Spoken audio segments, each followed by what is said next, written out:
Hello, today's topic will be differentiation, a rather very interesting topic, one which you cannot ignore, and one certainly which will form the basis for all your higher studies.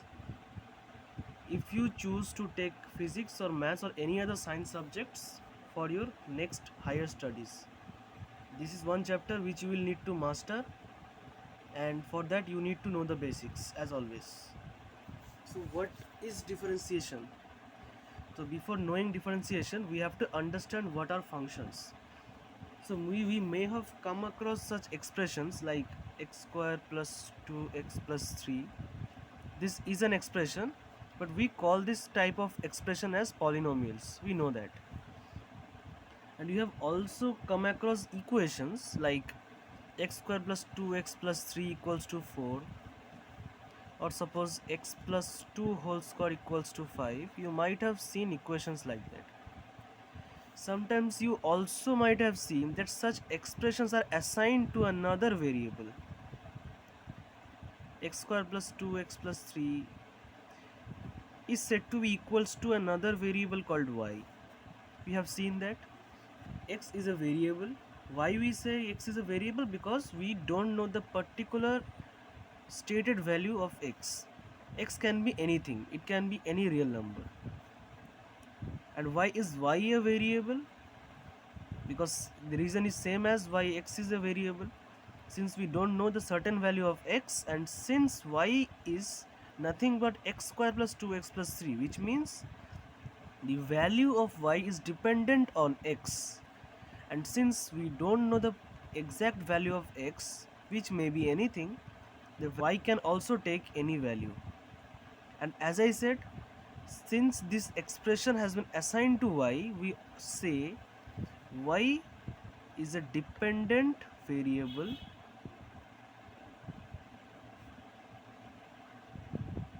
where x is an independent variable.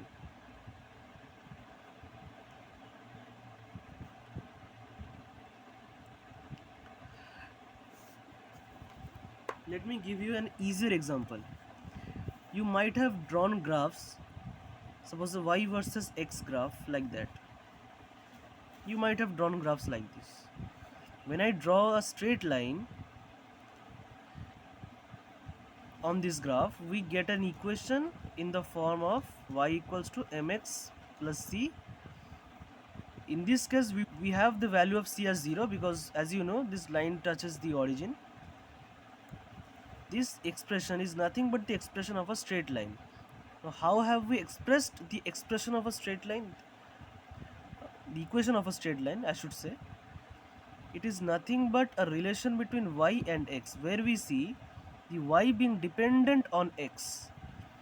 The value of y increases as the value of x increases. As we go further towards the right along the x-axis, the x increases, and as we do this, the value of y too increases. How?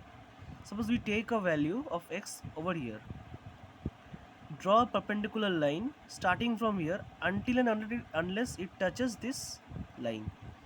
And from here we drop another perpendicular onto the y-axis, and we get the corresponding y value for the particular x value which we have chosen over here. As we choose another x value which lies to the right side of this x dash dash, which we name as x dash dash dash, we get its corresponding y value, which is y dash dash dash dash, y dash dash dash. And what do we find? The further rightward we go along the x-axis, the higher the value of y which we get. So what does this graph tell us? This graph tells us the relation between y and x, and the value of y depends upon x. If we go towards the left, the y decreases in value. If we go towards the right, y increases in value. And we have a particular pattern as to how this y increases with x, which is y equals to mx plus c. But this is one kind of a graph, which is a straight line graph. But you have also seen graphs like this. bear with my drawing. I don't have a scale right now. Scale with me, I mean. So suppose I can draw a graph in this fashion, and you can see clearly that this is not a straight line. This is a curve.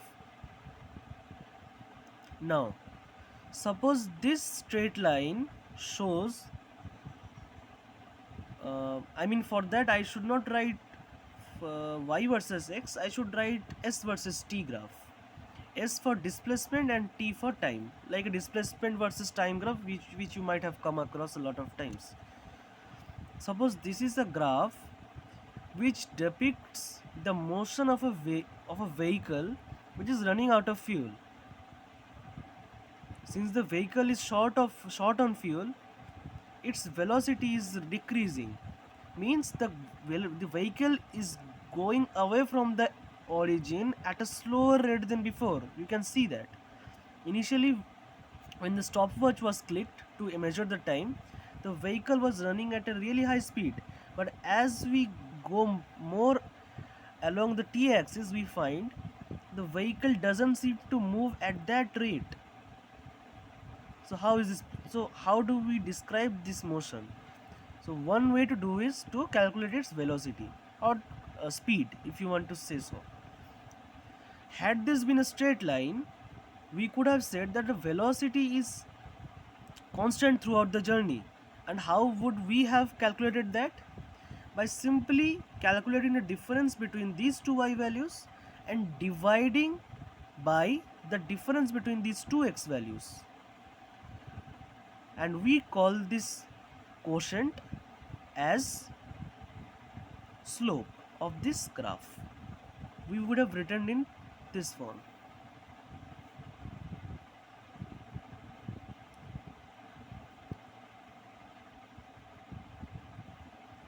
And since this is a difference, we can also depict this in this way: del of y by del of x. This del sign represents as difference or change in y by change in x. Now we can't do that over here, because if we take two x values or t values rather, and then calculate the difference between the corresponding x values, we find that the difference between the s values for these set of t values is something. But if we take two t values whose values are higher than these two, suppose over here, and both the t values have the same difference, let's calculate the distance then. If we now produce a perpendicular until and unless we reach the graph from both the t values, and then take their corresponding s values, what we find that the difference between the x values has clearly diminished. You can see that this difference between the s values is far less than those which we have found over here. And so from this we can say the slope constantly changes. We can see that. Then how to find the velocity? So one way to do is, since we cannot find a particular velocity for the entire journey because the velocity keeps on changing, what we can do is pick and choose a particular point in the journey where we need to find its velocity. And for that, what we need to do, simply try to draw a slope on this curve. Let me make this graph a little bit more curvy so that you can understand it properly. So this is a more curvy graph, even curvier than before. So what we do is simply try to do the same thing as we did here before. We take two t values and try to calculate the corresponding s values. Now if we take this slope, what we get? By calculating s2 minus s1 by t2 minus t1, what I get is this slope of this line. If I show you what's exactly happening, we are calculating the slope of this line, not this graph, because you see that there is a very little distance between this line and this graph. The distance is negligible, but still there is a distance. So what we need to do is bring this line as closer as possible. If suppose I draw a line from here to here, and you can see this line has the same slope as this one, but since the size is smaller, the distance between the actual curve and the line is decreasing. So you can go on and draw even smaller lines to the point, but the length of the line decreases to a point. The length of the line becomes negligible, it tends to zero. By the time you can also say the distance between the line and the actual curve also tends to zero. So you have almost reached the curve, and hence you can measure the real, you can get the real picture of how the curve slopes at a particular point. And how do we do this? I mean, what is this line exactly? This line is drawn between the intersection points between of the two perpendiculars with the curve. And what are those perpendiculars? These perpendiculars we have drawn by taking them from the two t values. So how do we diminish the length of these lines? We do this by taking these two t values as closer to each other as possible. What we do is take even more closer t values to each other, like this. This one might be t1 dash and this one might be t2 dash, and we take the corresponding s values. So what we got here is s2 dash minus s1 dash by t2 dash minus t1 dash. What is this? The velocity of the journey of the vehicle at this particular point. Now we also represent this as del s by del t. Now what have we seen right now? The velocity can be most accurately calculated if this del t tends to 0. So we need to find the value of del s when this del t tends to 0, and hence in this process calculate the ratio del s by del t when del t tends to 0. That is when the most accurate value of velocity can be calculated. So what we write over here is v is limits del t tends to 0. When del t tends to 0, at that point the ratio of del s and del t gives us the velocity. And how do we describe this entire thing? How do we represent it? We represent it by this symbol ds by dt. This is the fundamental concept of differentiation. So now let us get to the next part. Now here, since this is a x versus s versus t graph, what we can write is s is a function of t, because s depends upon the value of t that is being fed to it. So what we can write is s1 is a function of t, s2 is a function of t plus del t. How, you ask me? Suppose I don't label it as t1, I just label it as t, because a random t value, because I don't know exactly what the value of t is here. Now and label it as t1, which I should have done before. So anyway, so I drew this s versus t function in the previous page. I have drawn this again. So you can describe this thing, this entire curve as a function of t, where x equals to function of t. Why? Because here s is dependent upon the independent variable t, and hence we write it as s, which is a function of t. So we have taken again two values, one t and one t1, and one s1 and one s2. Okay, now we write s1 is a function of t, fair and good. S2 is a function of t plus del t. Why? S2 is actually dependent upon the time t1.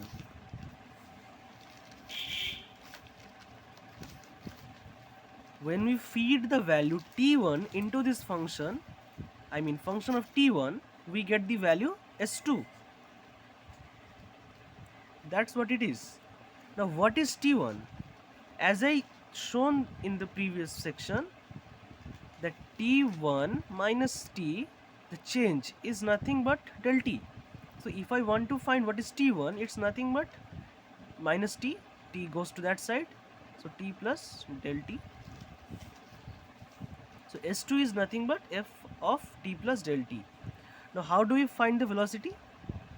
V equals to limit of del t tends to 0 of del s by del t. Now what is del s? S2 minus s1. So I write it over here, s2 minus s1 by del t. Now what is s2 minus s1? What is s2? S2 is this. So I have to write this LT. LT stands for limit. So I have to keep on writing this because we haven't yet applied this limit to the entire expression. So S2, in the place of S2 we write function of t plus del t.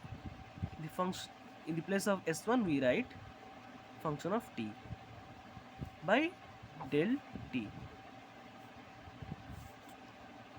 Fine. Now what is f? What is v? V is nothing but ds by dt. That is what we have seen. And what is s? Nothing but function of t. And hence what is the differentiation of function of t? We get a derivative of f of t. What we have seen here is ds by dt equals to this entire expression. Now what is s? S is a function of t, so we have written it in this manner. And when we have written d by dt of f of t, what we get is f dash of t. What is f dash? It's a derivative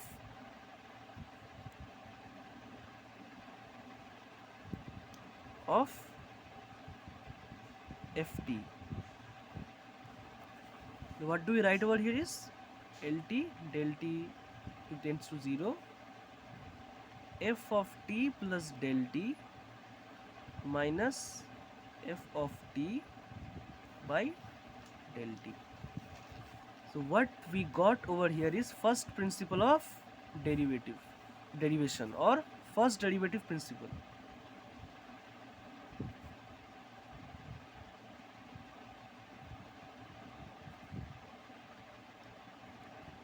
And since we deal with y versus x graphs more often than not, what I do is we replace t with x, del t with another variable called h, and s with y. So what do we get? F dash of x is limit h tends to 0 f of x plus h minus f of x by h. And this principle forms the basis of all differential calculus and all the formulas of differentiation which we will be studying later on. So now let us apply this first principle of derivative to calculate the differentiation of, or the derivative of, y equals to x square. Okay, so what we do to find the derivative of x square, what we do is write x square as a function of x, because as I said before, since y equals to x squared, so y depends upon x. So what is y is nothing but a function of x. So what we write y as, y equals to a function of x, which is nothing but x square. So if f of x is x square, if I place x plus h in place of x, what we get? I mean, I want to find a function of x plus h. So what would we get? So nothing. Wherever we find x, we replace it with x plus h. So if f of x is x square, so f of x plus h is nothing but x plus h whole square. So now we put these entire things here. F dash of x is limit x tends to 0, f of x plus h minus f of x by h. So what is f of x plus h? X plus h whole square minus x square by h. Limit I made a mistake over here. It's h tends to 0, not x tends to 0. Limit h tends to 0. So now we expand this. So we get x square plus h square plus 2xh minus x square by h. Limit h tends to 0. So x square and x square gets cancelled out. Now what we are left with is h square plus 2xh. Now we find we can take a h common from this expression. So what we find is h into h plus 2x by h. Now what we do here is cancel out this h. Now remember, you might have this question that we know that h tends to 0. So how can we cancel h by h? Because if suppose h is 0, then we can't cancel 0 by 0, right? But remember, when I say h tends to 0, it doesn't mean h equals to 0. There's a reason why I use this arrow symbol instead of equals to symbol. Why? Because h is not equals to 0, it just tends to 0. Means it's almost 0 but not yet 0. Suppose h carrying a value of 0.00000000001. So it's closer to 0 but it's not 0. It still has a value. So I can cancel 0.000000001 divided by 0.000000001. So what we get is 1. So what we're left with is h tends to 0, h plus 2x. Now what do we put in place of h? We put 0. So now you might ask that I just now said that h hasn't equaled 0, then how can I write 0 in place of h? Remember that I can't, if I had placed 0 in place of h over here, I cannot divide 0 by 0, and I know that h tends to 0 but it is not equals to 0. So in that manner I should also have placed 0.0000001 or even smaller value in place of h over here. So what we have gotten? Nothing. We just would have gotten 2x plus 0.00000000001. This is what I would have got. Wait, let me see how many zeros I have written here. Oh, 1 0 more. Anyway.